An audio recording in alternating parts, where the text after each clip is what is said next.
Díomh agus fáilte raibh an Q&A anocht. So welcome to the tonight's Q&A. Is mi Siobhán agus Eoin. Yeah, mi Eoin conna sa tá sibh, hi Siobhán conna sa tá. Gomach agus uhéin. Sure, tá sil ceach galore. Tá an ultáchan ag teacht in Éireann, so tá sin simúl. There's a general election coming up next month in Ireland, so that's interesting for me. And it's been a soft winter in Ireland, hasn't it been? Really? Oh, it has. Yeah. Not too bad. Bhí pís a sneacht a goibh sin a chuibh. Písín beag. Písín beag ní mórán. Doesn't much. An mahar fad. Oh yeah. So yeah. Whoever's watching, pay again if you have the chat open, you can leave us a comment, maybe let us know where you are in the world, where you're watching from. You can throw in questions as well in there, isn't it, Siobhán? And we've got pre-submitted questions to Bitesize Irish. And I have a little announcement at the end as well about what we're doing with at Bitesize on our site, Siobhán, at the end. So let's see. The first question, Siobhán. Gabra. So, Dúirt Mike in Colorado. Dúirt, I'm wondering about an fáinne, a pin that indicates how much, if any, Irish you speak. And he gives a link at gaelport.com. Is it something that's actually used in Ireland? Do you see them? Is it appreciated, or is it more of a tourist thing? Mike. So the best, Siobhán? Well, the first thing is it's not a touristy thing anyway. So that's the first thing. And it's quite an old symbol. For anyone who doesn't know, an fáinne means a ring, and it's a little ring that you'd wear on your lapel. And it's been around for quite a long time, more than 100 years. And it was founded, it was kind of an award that was granted by an organisation by the same name that was founded in 1916. So this was an Irish language group that promoted learning the Irish language to fluency. And so that would be awarded to people who had succeeded to reach fluency in Irish. And it was quite popular in the 1920s. It was actually seen as a prestigious award, and if you had one at that time, you had really, really good Irish. That was the idea. And then it died away again, and it came back in the 60s, and it kind of was different then. Okay, I need to sort something out here. Owen, I think you can take... No problem, yeah, I'll keep talking. I didn't realise the history behind that. I didn't realise that an fáinne was an indication of a person's level of Irish. I took it as an fáinne being just an indicator that you can wear, and it's a little symbol to tell people, hey, tá an Gaeilge gum, leabhar an Gaeilge liom.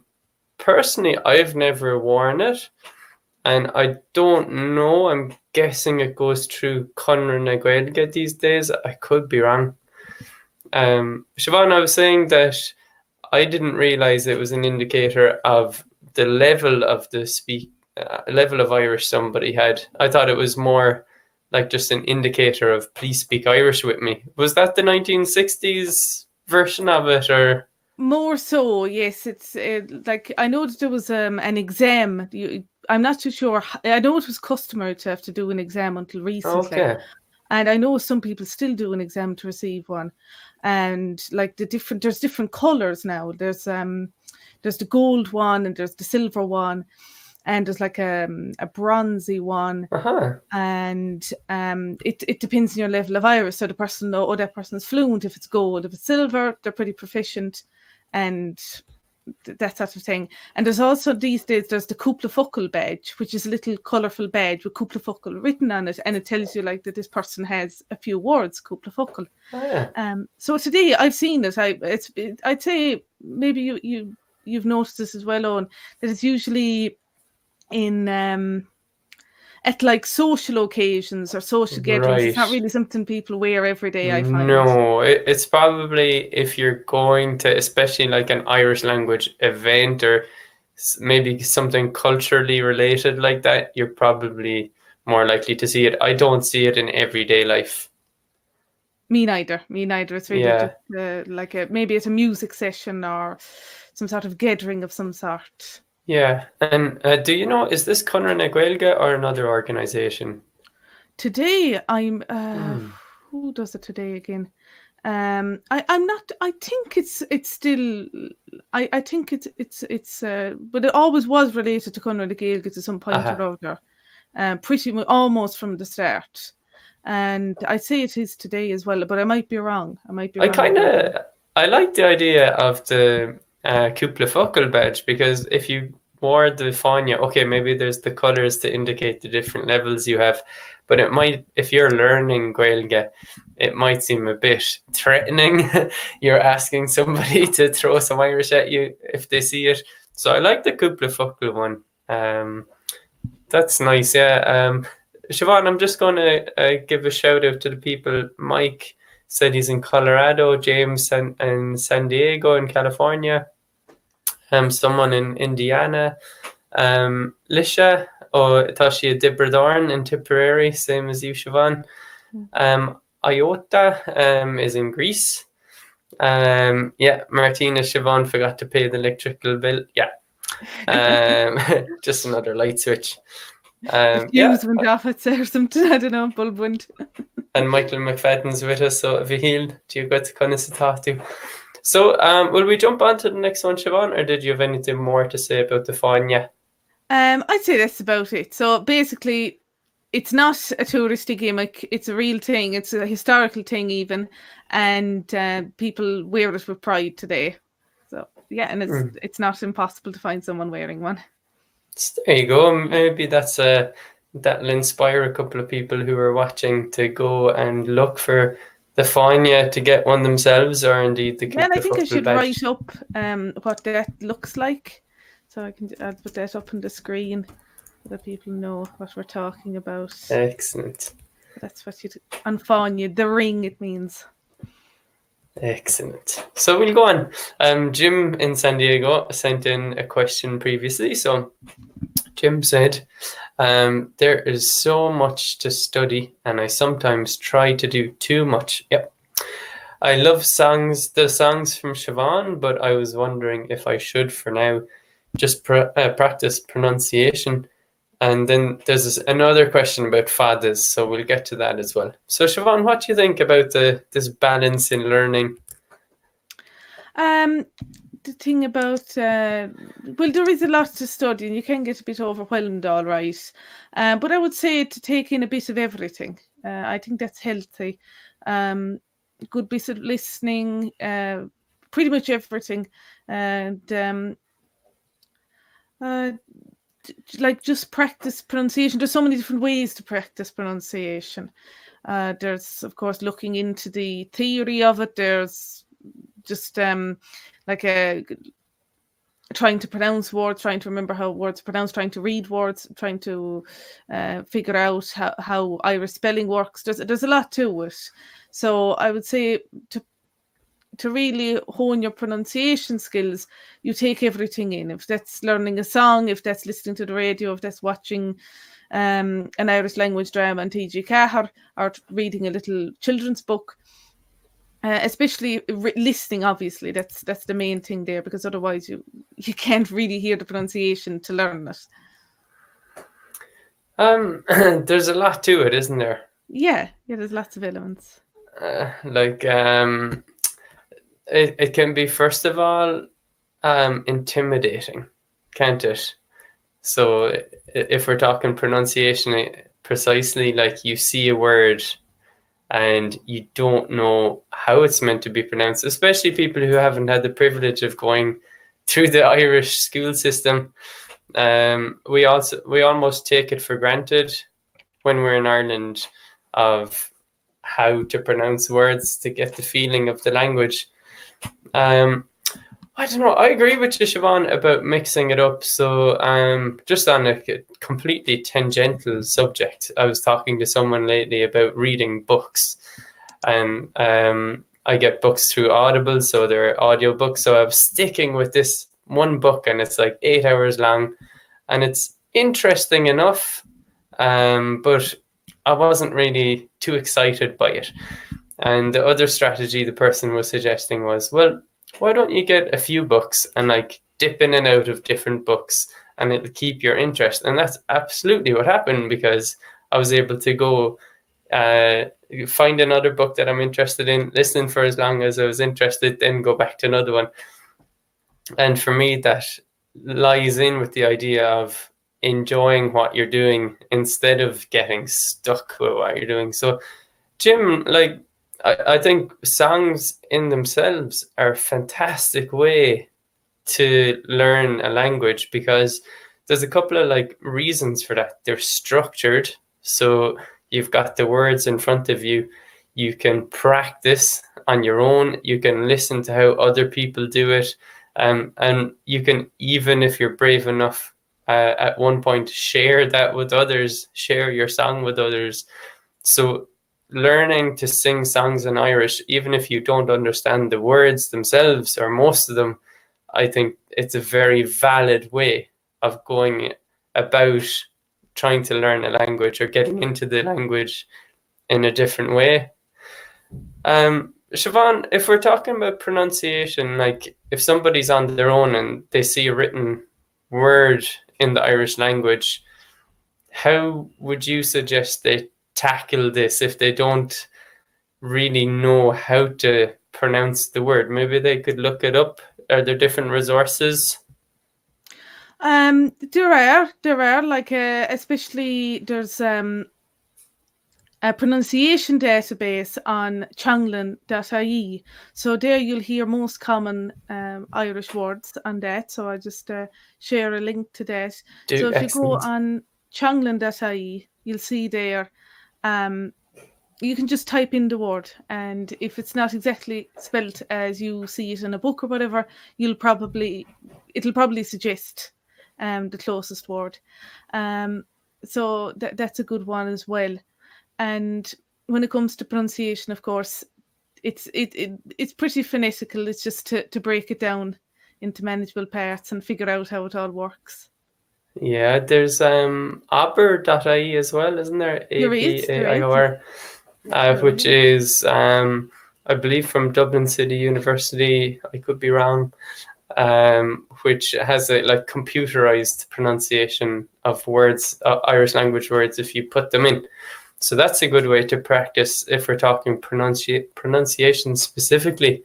Betty here asked, are you listening to books that are read in Irish? That's a great question. The answer for me is no, they're in English. I wonder, and I doubt, but could be wrong, if there's Irish language books on Audible.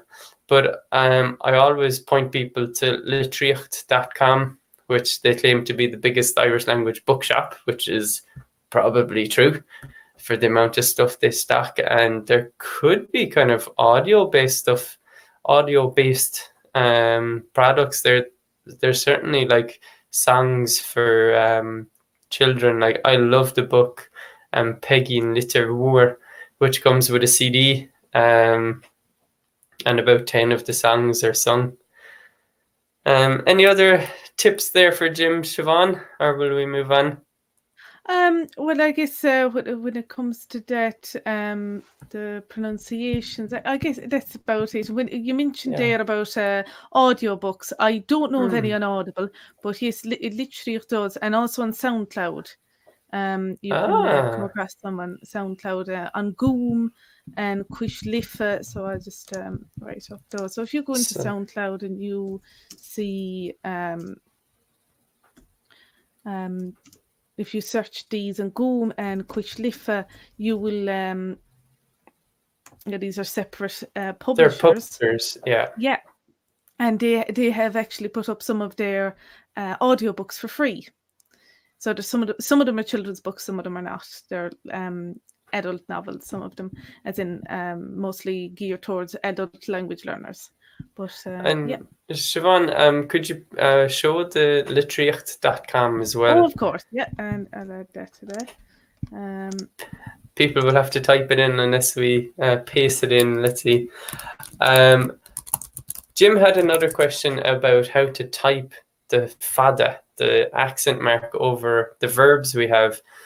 We've covered this on Bitesize before, and you know, the first thing I say these days is if you're talking about your Android or iPhone, it's the phones have really took off in making it easier to type the fadi. So you have to configure your keyboard. Like on Android, I use Swift Key, which Microsoft publishes. You have to enable a setting to say, like, if you long press on the button, it shows all the accented versions of that letter. And I use that quite often. But I also have the Irish language predictive text installed on SwiftKey, which I don't usually even have to hold for fada because it predicts it for me from the dictionary. Siobhán, do you type Irish on your phone, and how do you deal with that? Oh, yeah, I do, and there is also predictive text for Irish, and it's the same. It's actually the same. I'm not too sure how I managed it, but I guess when I was setting up my phone, it just asked what languages do you have, and the Irish was there, and so yeah, so I use the same keyboard, and it kind of automatically knows when I'm typing in Irish or English, and it'll kind of sense it, and after a while it'll predict Irish words, or if you have a fada, it'll in on a letter and a word, it can tell obviously that it's an Irish word. Sometimes it mixes them up, which can be a bit funny. So but it's very good. So you just hold down the letter, the key, and it'll come up. And when it comes to the computer, there are different ways, and we do have a blog post on that, don't we? Going through the different methods of typing, be it on a Mac or a Windows computer, and the different countries and everything. So you don't need to buy a keyboard or even download a particular keyboard. There is a way of typing the fada. It's usually, in Ireland anyway, you'd press Alt-GR, ALT and then GR.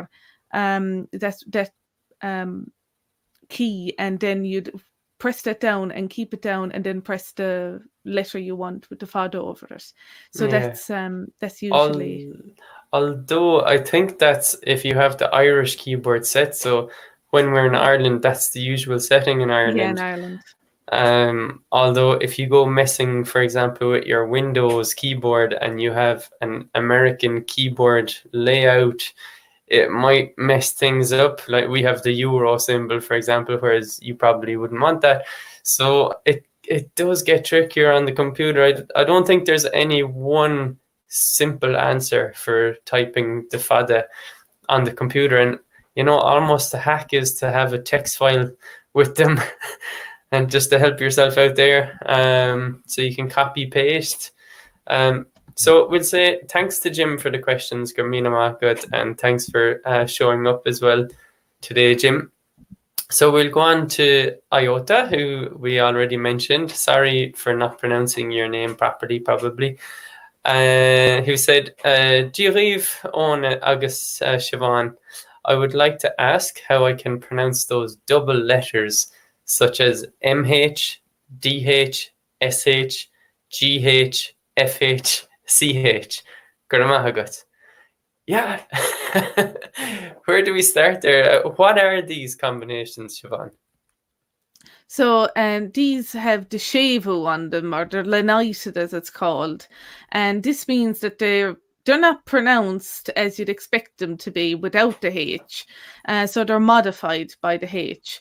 Traditionally, the H, well, sometimes the H wasn't there, they'd have a little dot over them. So the H sometimes can mix people up because they think that it's going to be pronounced like a H, but not necessarily. So they're all pronounced differently. And the trick really to this is just to learn which ones are pronounced which way. That's really just how it is.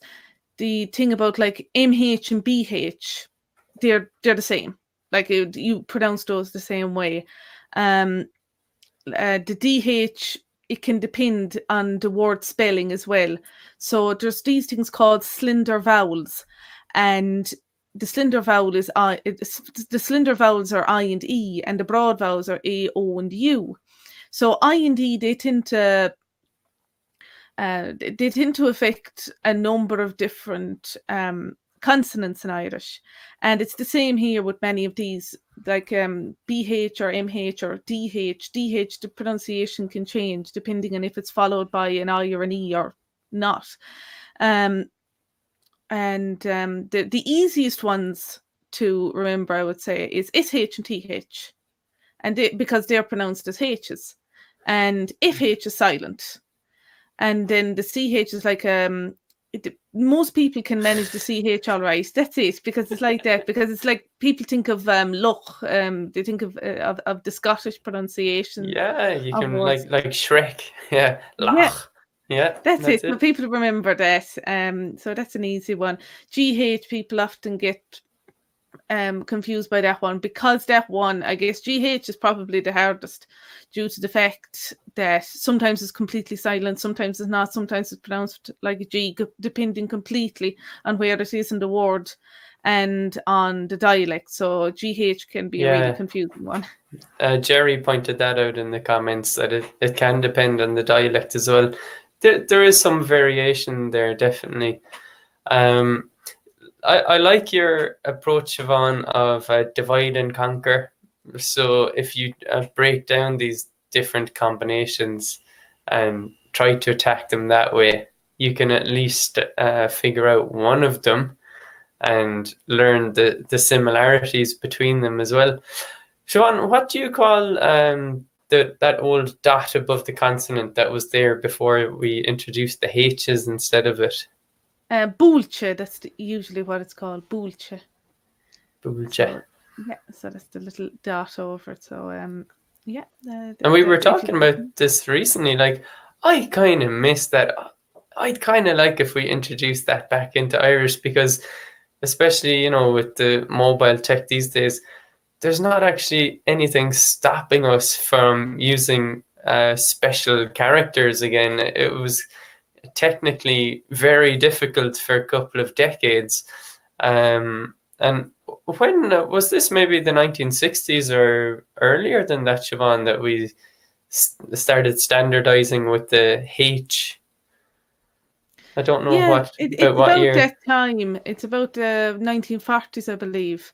I can't really set a year in it. I guess there isn't any particular year anyway, but it was kind of phased in, and it was to save money because it was expensive. Of course, everyone was relying, well, the state particularly was relying on printing presses, old style. So you'd have to have two sets of fonts or that sort of thing. It was complicated compared to just having everything just the one way. So that's, to my knowledge, the main reason why they changed the writing script. So that was the thing about that. But today, I do agree. There's nothing stopping it, really. I don't think so. I think it would be quite manageable. Yeah. Like search engines, just for example, to make information findable, you already don't have to type in the accented character to find matches, or if I'm searching for your name in the phone or something, you show up anyway. So these obstacles to the Búlchi have kind of disappeared, and for me, it's like something special about Irish. Like, I love that Icelandic have their special like D, a rounded kind of D character. I love it. It's something a bit special. When you see it written down, you go, that's Icelandic. It's different. and I like playing to our strengths. So there you go. That's just my opinion, Siobhán. That doesn't count. Well, I agree, because I always think that that people got.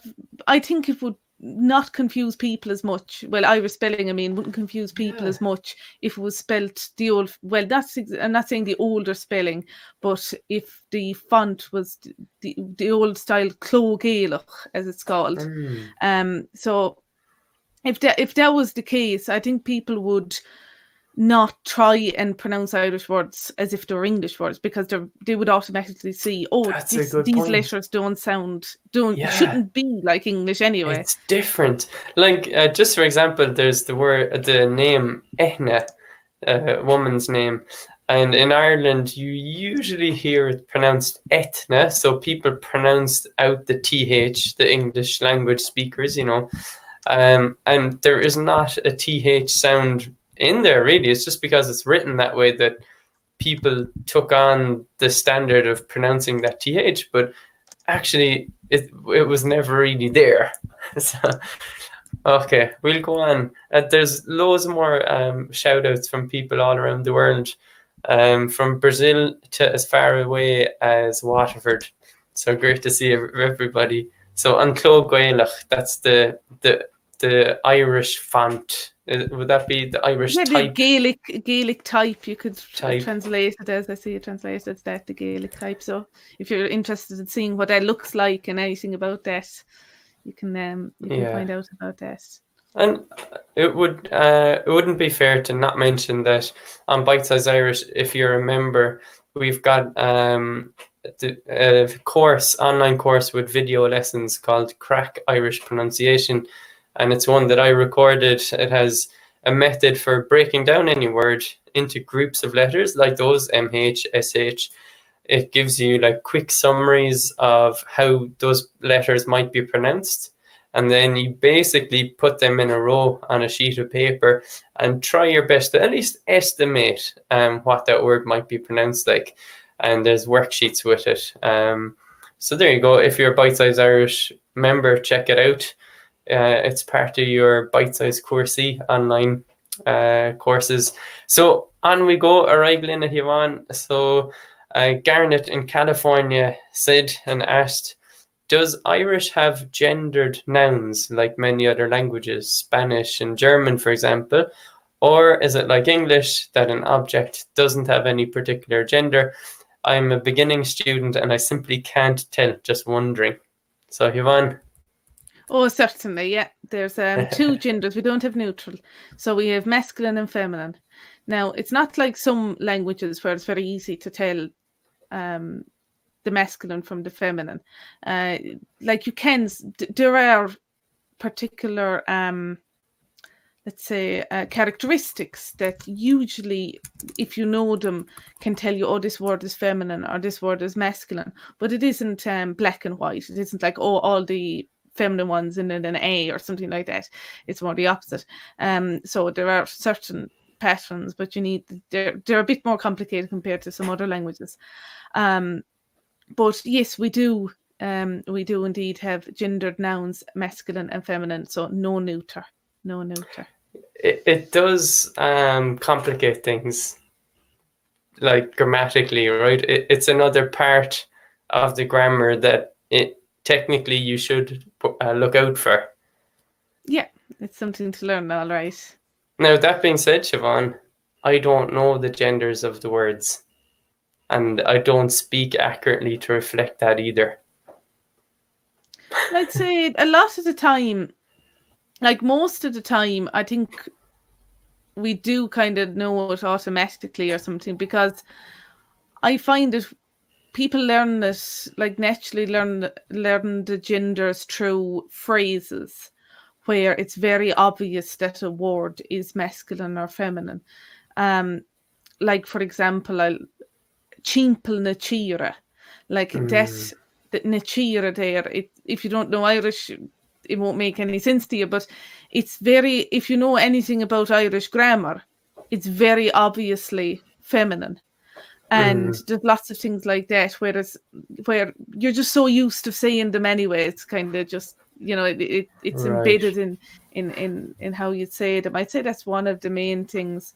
Like I wouldn't really, it depends on your method of learning, but I wouldn't be for someone just sitting down and being like, oh, Ben, feminine, like just getting the word and just saying, oh, this is feminine. It's kind of, I think it's better to learn it some other way, like through learning little phrases, especially useful common phrases, including that word in a way that shows that it's masculine or feminine. But that's really not something you have to worry about until you have quite a lot of vocabulary. Because if you mess things up and you deal with a masculine word as a feminine word or vice versa, it's not the end of the world. Lots of Irish words, they actually have both genders.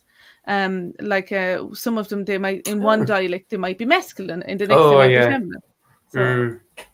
So for Garnet's perspective, like the answer is yes, but don't let that stop you. There's a couple of comments around it. Marin Luka in Croatia, Dobar dan, and says Irish looks distinct enough to me already, I guess, and I like the H in Lenition because it reminds me of the combinations in German.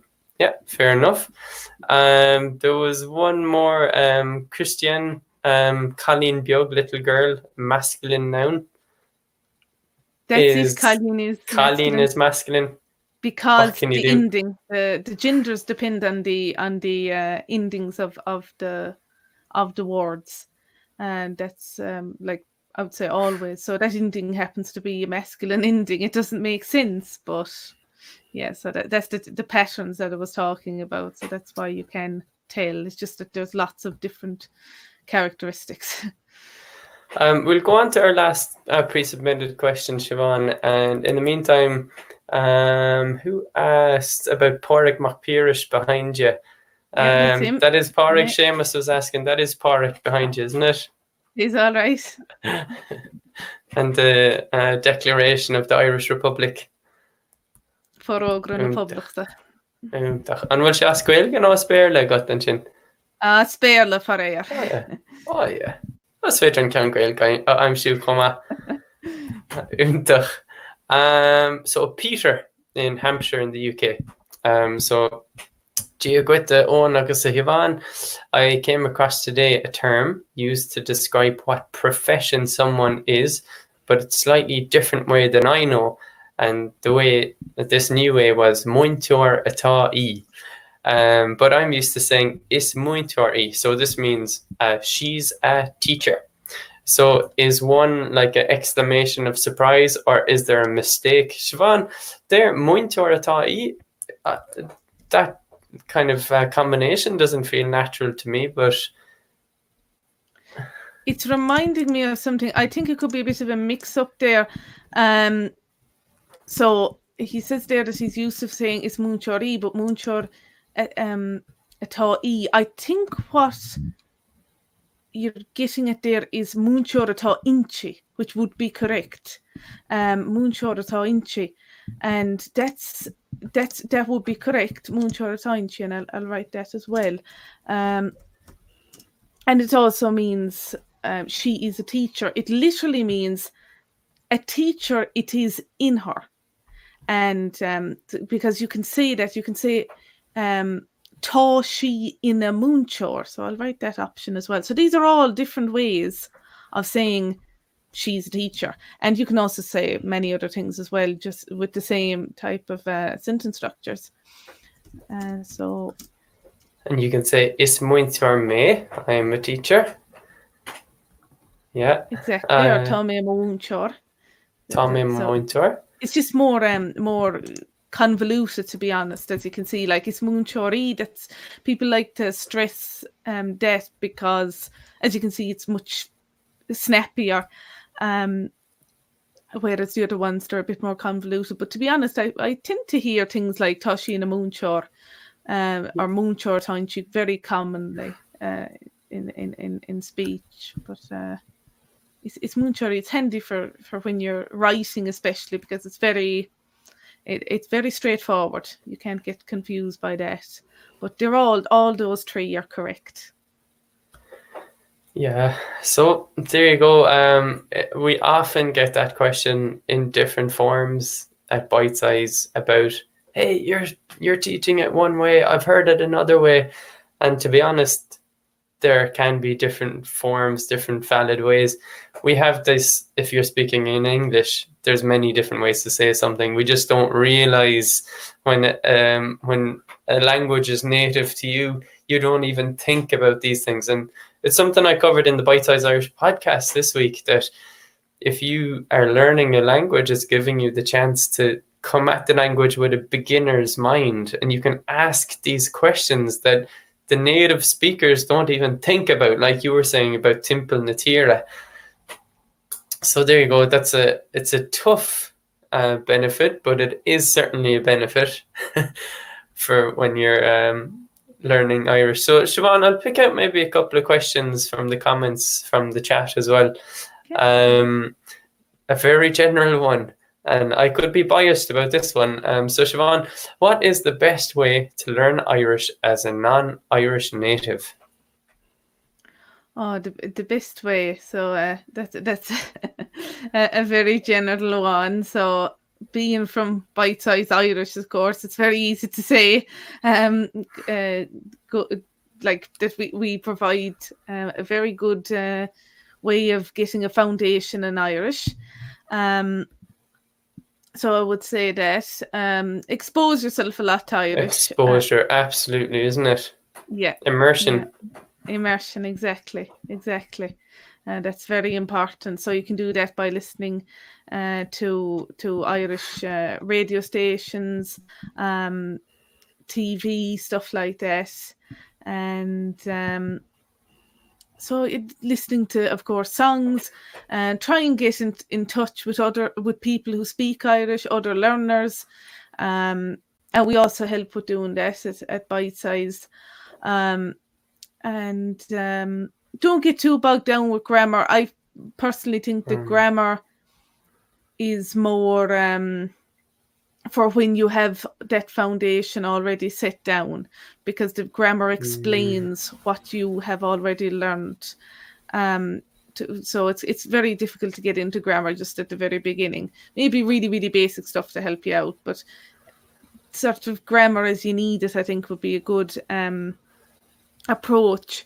But everyone's different as a learner. If some people they just love grammar in every language. Some people have learned 10 languages and it's really easy for them. Others it's not. It's so every like there's a different approach for everyone practically. So but that's what I'd recommend anyway. Absolutely. And on a tangent to that, Hamid in the chat said, I remember there was a channel making covers of pop songs into Irish language. I can't think of their name right now. Siobhán, I don't want to put you under pressure. Yeah, TG Lorgan. TG Lorgan, yeah. That's who they would be thinking They're of now. Good songs. And then Marinuka as well asked, are there any Gaelic language modern musicians? The only one I know is Judy Fowlis, and she sings in Scots Gaelic. Can I start with a non-traditional suggestion? And that's Kneecap. I love them. They're an Irish language hip hop group from Belfast, and I'll be going to the third time to watch them later this year. But they're a bit controversial. But I love the fact that they're singing in Irish, and you're in the crowd, and the crowd are singing away in Irish as well with the lyrics. They say stuff like, don't listen to RTE, but they say it a bit more rudely than that. So Siobhán, maybe going a bit more traditionally, but modern musicians, would you have any names of musicians you might recommend? Yeah, there's a young lady from Connemara, Roisin Shoiga, and she's really getting some fame recently. She composes her own songs, and they're quite modern, a good lot of them, but she mixes up the different styles. So I'll just add that name there to the screen so you can see. So Roisin Shoiga, I think everyone should go and Roisin Shoiga. Google that name, and she's a nice singer. And there are also many others, like there are country and western style singers, like country music style singers, who write Irish songs, like John Biog, for example. There's just so many, to be honest. It's really hard to list them. There's really a lot. It's amazing the amount of Irish songwriters that are out there. So, yeah, there's no left. I suppose a good strategy is if you're on Spotify, or if you don't pay for that, like even YouTube, if you find Roisin Shoiga, for example, follow the links and you'll find related people, right? That's yeah. it. Siobhán, I don't know would you have an answer to this. Pam asked, do you have any bilingual book suggestions that you can see the English and Irish version together? I'm trying to think now. I know there was I'm sure of one, but it's years ago. It's probably out of print. But there was one, but it's a bit too complicated, to be honest, for learners. If you're just starting out, especially, you want to be fairly proficient. But I know Pearse's writings, like not his political ones, but his stories, his short stories. There was one page on one side would be in Irish and the other side in English. Now I'm trying to think. There must be more books like that, but it's just, I'm sure they're out there. I'm sure, but it's just that it's not. I can't exactly think of them off the top of my head, to be honest now. But I'm sure they must be out there. We'll jump on to another question. Erin had asked, is there a difference between cod and caird? These are two words that we use at the start of a sentence when you're asking a question, like it's like what? So is there a difference there, Siobhán? So it's a difference of dialect, really. You know, it's if you hear cod or caird, it's all the one. It's a difference of dialect. We'll go on to the next one. I'm going to address this one. Minzy said, it must be a shock for children growing up speaking Irish to find out how it is spelled. Okay, where do I start? People have laughed at me for speaking Irish with my dogs. People speak English to their dogs. Dogs don't care. It's all the same. Kids going through school in Ireland learn Irish spelling quite naturally. And you have to realize that you have preconceived notions of what a letter, how it should be pronounced in your alphabet in a certain language. So the French language, just for example, treats words and letters and combinations of letters in different ways to how you might treat them in English. So if you can accept that fact, the English language alphabet is not fact. It's not the ultimate answer. It's one interpretation of how to use these letters from Latin and represent certain ways of saying things. Do you have any other comments on that, Siobhán? Oh, I agree. Yeah, I agree. Because if you thought of it like lots of people actually who are native English speakers, they do struggle with English spelling because some of it is completely crazy and out there. And I heard a mother there talking about teaching reading and writing to her kids, and she's homeschooling them, and it's just crazy trying to teach English phonetically compared to other languages. It's just like to think of the word like tough, bow, plow. It's all over the place, like OUGH, cough. It's just and there's so many other examples, and there's tons of examples in English. So if you kind of step back and looked at just a page of English with like a non-English speaker's mind, it just looks like gobbledygook, to be honest, like unless you know how it works. So it's kind of the same in Irish, but to be honest, I'd say that Irish is more phonetical. Like there is actual reasoning behind it all, with exceptions, of course, but it's fairly phonetical, as any other European language anyway, I'd say. Yeah, like it's following rules, and the rules were later made up to match how people already spoke, right? So what we treat as written language is already just like an interpretation of people wondering, how will we put rules around these sounds that people are already speaking. Like speech came before writing. So writing is simply an interpretation, an agreed system to represent those letters. And different languages treat that differently. And certainly English is not the ultimate answer to how alphabets work. I love that. Yeah, exactly. It's just like anyone who knows more than English, if you're a French speaker or whatever, you know that fairly well. You know, things are very different in French, for example. Oh, yeah. So one last question there, Siobhán. I'll point it directly at radio stations. So to get that immersion that we're speaking, that you can just play in the background, what are a couple of Irish language radio stations? So the real big one here is Radio na Gaeltachta, which is literally the Gaeltacht or Irish speaking area radio station, but it's broadcast across the country. So that's kind of that's the main one. So I'll just type that up here so you can search it yourselves. And it's the state broadcaster, RT. That's right. Yeah. So it's the Irish wing, let's say, of the state broadcaster. So that's the main one. So that one, like for news, it's great for get news to different dialects, because they have regional news from the main Gaeltachts, so the main Irish speaking areas. So it's really good, so you can listen and you'll know, they'll tell you, of course, this person's from Kerry or something, and then you'll hear the person speaking. So it's very good for that. Very good. And then we've got other radio stations. So that's Radio na Gaeltachta.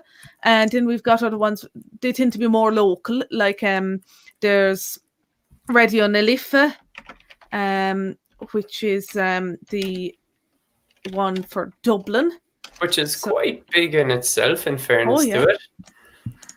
Yeah, and so that's the Irish language radio station for Dublin. So on Lifa is the Liffey, the river there on Lifa, and also, so that's the Dublin one. There's also a Belfast one, Radio Fáilte, so which means welcome radio.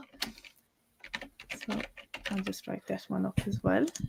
And just on a tangent again, Siobhán, then if you have, first of all, say a Wi-Fi speaker, not everybody has that, but you might have some device that can play radio, or indeed there's radio apps on your phone, and you can broadcast even that through YouTube, Bluetooth to speaker maybe, or a stereo system you have. So I found radio stations, for example, in Slovenia, where my wife is from, and I can just play them from the internet. And all these stations that you've mentioned, Siobhán, have direct listen buttons as well. But I find it a bit awkward to go back like that. So if you can work it into your daily life a little easier, by all means do it. Or they probably all have apps. I'm guessing it's worth a search anyway. Did you have any more recommendations, Siobhán, or were those the main three? Those are the main three for spoken Irish. So pretty much all of like there is Radio Raw, but that's mostly for music. But there's you sometimes get like particular programs on local radio stations that would be maybe an hour long Irish language program. But these are the main three. So you can just plug in, let's say, or find it on an app online, and just listen to them anywhere in the world at any time, and you'll hear people speak Irish.